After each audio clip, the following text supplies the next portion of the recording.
Hello and welcome to the HistoryNetwork.org podcast. If you'd like to become a patron of the podcast, just pop along to patreon.com/thehistorynetwork. Thank you to all our patrons who make this podcast possible. The HistoryNetwork.org podcast, season 32, episode 2, The Gothic Genius of Fritigern, Part 2. This episode was written by Murray Darm. Murray is an ancient and medieval military historian from New Zealand living in Australia. He has written more than 100 articles on various aspects of ancient and medieval military history, as well as other historical topics from all periods, ranging from the history of opera to the runic alphabet and recipients of the Victoria Cross. He is the author of Macedonian Phalangite versus Persian Warrior, Athenian Hoplite versus Spartan Hoplite, and Leuctra 371 BC, all from Osprey Publishing. He is a regular on the Ancient Warfare podcast. In the year AD 378, the Eastern Roman Emperor Valens left Antioch to return via Constantinople to deal with the Gothic threat which had been ravaging Thrace and the surrounding provinces since 376. He also sought help from his nephew and the Western Roman Emperor Gratian. Gratian was prevented from coming quickly to Valens's aid by tribes across the Rhine rebelling and therefore tying up his time. He defeated these thoroughly and then continued east.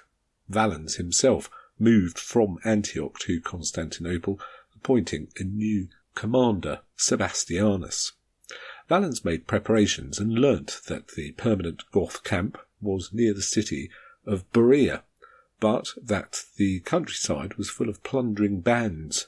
One such band was defeated by the vigorous Sebastianus, and Ammianus's phrase that Fritigern was greatly alarmed implies that Fritigern was in overall command of the Goths and probably had been since the start. Fritigern summoned all the tribes together. Sebastianus wrote to Valens, perhaps exaggerating his great success, and even though he knew Gratian was en route, Valens decided to face the Goths alone. This is one of the main criticisms of Valens's conduct, especially since Gratian had been summoned so that the combined armies could face the Goths together. It is possible that Valens wanted to achieve some military success on his own to compete with Gratian's victories. The Goths advanced slowly and cautiously, moving their great camp and coming within 15 miles of Constantinople. Valens's skirmishers reported to him that the entire Gothic force was made up of no more than 10,000 men. This was a grave error, and hard to credit that a combined force of only 10,000 had been causing so much trouble in the region. The disaster that unfolded at Adrianople can also be blamed on this misinformation and the Roman Emperor and his commanders believing it far too readily. Valens's force probably consisted of 20 to 30,000 men, so we might understand their enthusiasm to attack only 10,000, but they cannot have believed this represented the entire Gothic force, even taking a conservative number of the initial 200,000 Goths who crossed the Danube, and taking into consideration all the men who had joined them since, the Goths outnumbered the Romans, and there is good evidence the Goths concealed their actual numbers. The Romans were therefore outnumbered, and they would be assaulting a wagon city. Modern reconstructions of the battle have the two armies as similar in size, in which case the superiority of the Gothic troops and their tactics are even more apparent. It is also probable that Fritigern was moving his forces in various bands or tribes rather than in a single mass. This explains the spotting of 10,000. Not only would a single mass make forage and grazing more difficult, moving various contingents would also make his precise numbers more difficult to assess. Fritigern took even more efforts to conceal his numbers, and at the same time encourage the Romans to advance against him. Encouraged by the perceived small numbers of their enemy and his desire to achieve a victory of and on his own, Valens determined to attack the Goths at the earliest opportunity. Richomeres arrived as an advance guard from Gratian, stating that the emperor was on his way and urging Valens to wait. Valens held a council of war, and despite several arguments being presented in favour of waiting, Valens decided to attack immediately. At this point, an envoy arrived from Fritigern, a presbyter and some humble folk, possibly monks, requesting Thrace as a new land for them and promising a lasting peace if this was granted. The various negotiations which follow are usually argued to be because Fritigern had been outmanoeuvred and was desperate, but even Ammianus thought that Fritigern was simply playing for time to allow him to summon all his troops to him. Time was not on Fritigern's side, however, and he must have known that Gratian was on his way with another army to reinforce Valens. It seems far more likely that Fritigern had another plan, and that his actions in sending multiple envoys were deliberate. The time he needed was a matter of hours rather than days.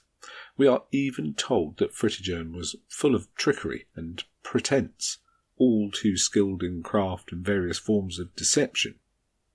What is more, his envoy also brought a private letter asking that Valens bring his army close to the Goths, ready for war, to entice them to adopt conditions favourable to the Roman state, through fear of the Roman army.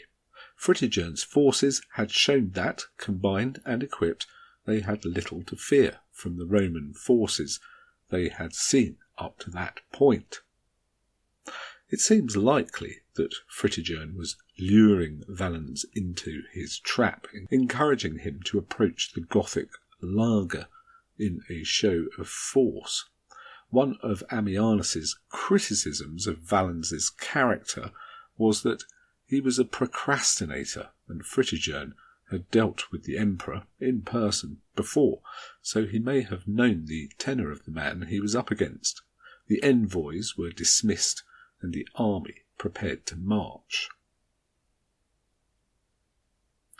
August the 9th, AD 378, the day dawned hot, and Valens' army marched with extreme haste from Adrianopolis towards the Goths, reaching the wagon circle at the 8th hour, about 2 in the afternoon. This was between 8 and 12 Roman miles from the city. Ammianus tells us that there were the wagons arranged in a perfect circle, as if turned by the lathe. This phrase has not caused any historian pause. The Gothic position was clearly deliberately chosen and carefully drawn up. Some, but not all, of the Goths were drawn up in front of their wagons, and the Romans deployed to move against them.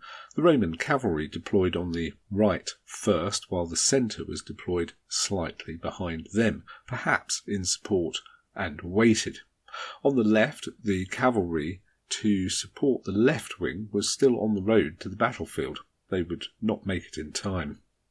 At this point, Ammianus's accounts mentions that Fritigern's cavalry under Altaeus and Saphrax was far away, and because of that, Fritigern sent more envoys.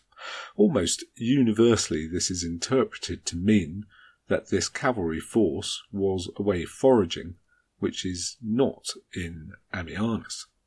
This cannot have been the case, since they were to return very soon, in a single mass, and deliberately charge the Roman right wing, hardly an action they would be prepared to do if they were foraging and returning in small groups.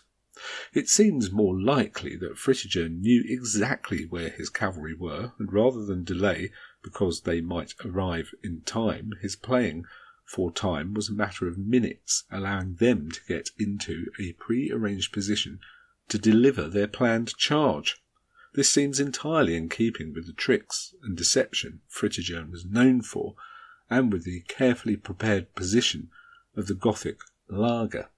How would he know if the cavalry were ready? It would seem as if Fritigern may have thought of that as well.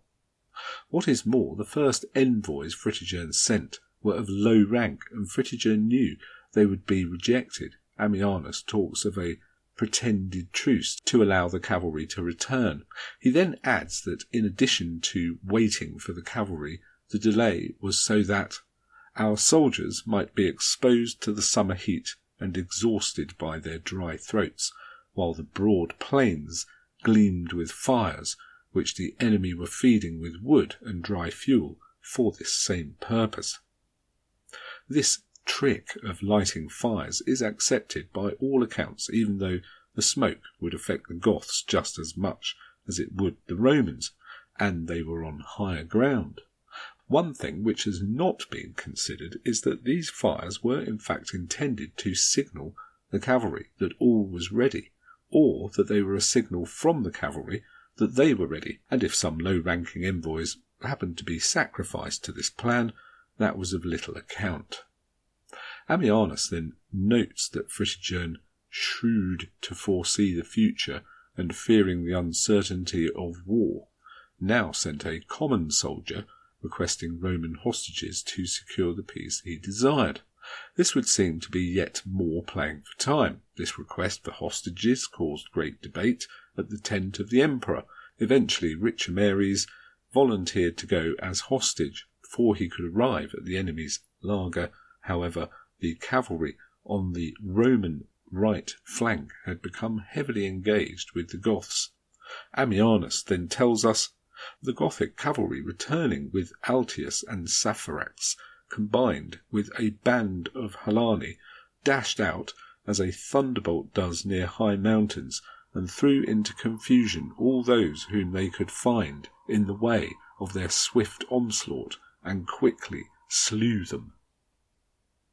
This does not seem to be the arrival of groups of cavalry which had been away foraging and arriving in an ad hoc fashion, but part of a deliberate plan to deliver a decisive cavalry charge into the enemy's flank, perhaps designed to occur when they were engaged in skirmishing with the Gothic left. As such, Fritigern's delaying tactics, as well as his obviously careful selection and preparation of the Gothic position, were very deliberate. His plan was helped immensely by Valens's eagerness for battle and several other mistakes, such as not sending out proper scouts or ensuring accurate reconnaissance. The right-wing cavalry of the Roman army fled at the first charge of the Gothic cavalry, and the infantry were then surrounded and attacked from all sides by missiles. Several sources talk of the Romans unsupported by cavalry and surrounded. The remainder of the Roman force was pushed together and crushed. The Gothic infantry then made a charge from their wagons. These seem to have seen infantry concealed within the wagons and not the men the Romans could see. This again must have been something which had been deliberately planned by Fritigern, rather than some spontaneous movement. The Romans eventually broke and fled and were pursued into the night. Zosimus calls the battle an easy victory for the Goths, since the Romans were in disarray and overconfident, and a massacre. Only a moonless night brought an end to the killing. In the aftermath, according to Ammianus and Libanius, Valens died from an arrow wound and was never found. Another version of his demise is that he took refuge in an unwalled village or a peasant's cottage, where he was burnt to death by the Goths. It is this version his Nicene Christian enemies seize upon. The level of the disaster of Adrianople is difficult to assess. Certainly, the Roman army of the East had been destroyed, and their emperor killed. Some estimates say 2/3 of the Roman army were killed. Contemporaries regard it as the greatest disaster ever to befall them. Ammianus is more balanced than that, although the end of the Western Roman Empire was only 2 generations away. The Eastern Roman Empire, which we know as the Byzantine Empire, and which Adrianople affected more than the West, would survive for another 1,000 years. The very barbarians who visited the disaster of Adrianople upon the empire were, however, enlisted to help the new emperor, Theodosius I, by 382, and within a generation they would be at the forefront of facing another threat, this time on behalf of the Romans, the Huns. Fritigern seems to have had a reputation for tricks and treachery, and was clearly respected among the Goths as the leader of their confederation. If we see Adrianople as a deliberate Gothic plan played out to perfection, combined with a series of dire Roman mistakes, the destruction of the Romans seems far more explicable, and Fritigern's place as an unrecognised general of immense skill, trickery and planning should be assured. After Adrianople, Fritigern all but disappears from history, although he was still in place as the head of the confederation. He was succeeded by Alaric, another great Gothic military leader, who would march on and sack the city of Rome in 410. Well, thanks, Murray, for writing the Gothic genius of Fritigern for us. If you would like to write a script for us, then just drop us a line, info@thehistorynetwork.org, and we'd love to hear your ideas. Again, if you'd like to become a patron of the podcast, please do so by going to patreon.com/thehistorynetwork. Thanks to all our patrons who make this podcast possible.